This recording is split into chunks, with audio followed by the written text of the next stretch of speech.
ఎంత దారుణం అంటే ఒక మహిళ హోంమంత్రిగా ఉండి కూడా మహిళలకి రక్షణ కల్పించలేని దౌర్భాగ్య స్థితిలో ఉంది అంటే సిగ్గుపడాలి.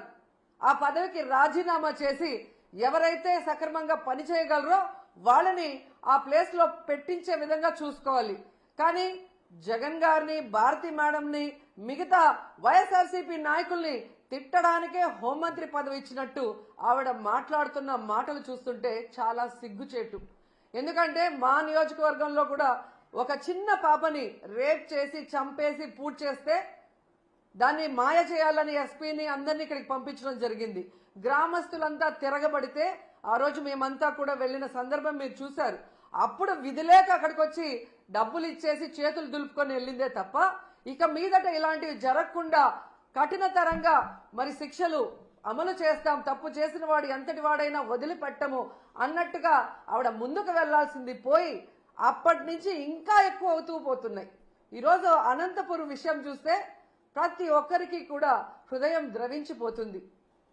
ఒక ఇంటర్ చదువుతున్న తన్మయ్య అనే గిరిజన అమ్మాయి 6 రోజుల ముందర కనిపించకుండా పోయిందని వాళ్ళ తల్లిదండ్రులు కంప్లైంట్ ఇస్తే కంప్లైంట్ ఇవ్వడానికి పోలీస్ స్టేషన్కి వచ్చిన వాళ్ళని ఎంత అవమానంగా వాళ్ళు బిహేవ్ చేశారు.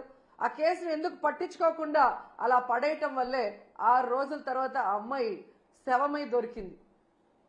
అలాగే మీరు చూస్తే పరిటాల సునీత గారి ఒక మహిళ, ఆవిడ నియోజకవర్గంలో ఒక మైనర్ బాలికని 14 మంది తెలుగుదేశం పార్టీ వాళ్ళు కంటిన్యూస్ గా రేప్ చేసుకుంటూ ఉంటే సాక్షి టీవీ, సాక్షి ఛానల్ దాన్ని బయట పెట్టింది.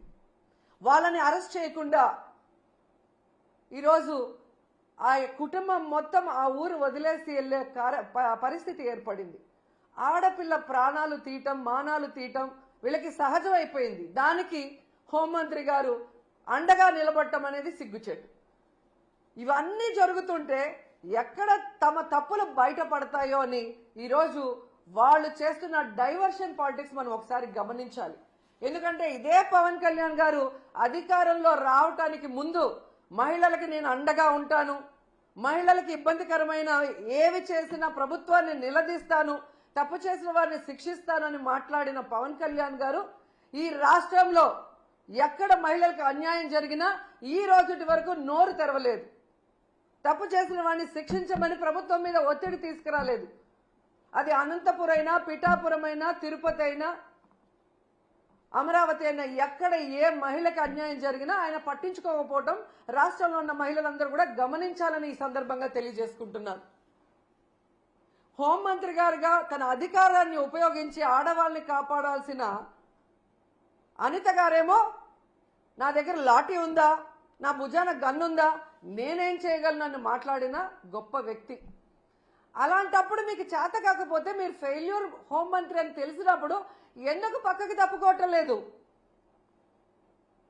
ఈరోజు డైవర్షన్ పాలిటిక్స్ లో రెడ్ బుక్ రాజ్యాంగం అంటూ పోలీసుల్ని కేవలం వైఎస్ఆర్ కాంగ్రెస్ పార్టీలో ఉన్న నాయకులకి, సింపథైజర్స్ కి తప్పుడు కేసులు పెట్టి వాళ్ళని అరెస్ట్ చేయించి వాళ్ళ జీవితాలు నాశనం చేయడానికే ఉపయోగిస్తున్నారు కదా.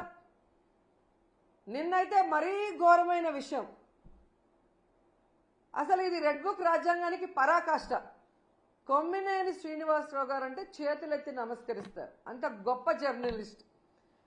70 ఏళ్ల వయసులో ఆయన మీద ఎస్సీ ఎస్టీ తప్పుడు కేసు పెట్టి ఈరోజు హైదరాబాద్ నుంచి ఎలా మీరు తీసుకొచ్చారో ఈ రాష్ట్ర ప్రజలందరూ కూడా గమనిస్తున్నారు.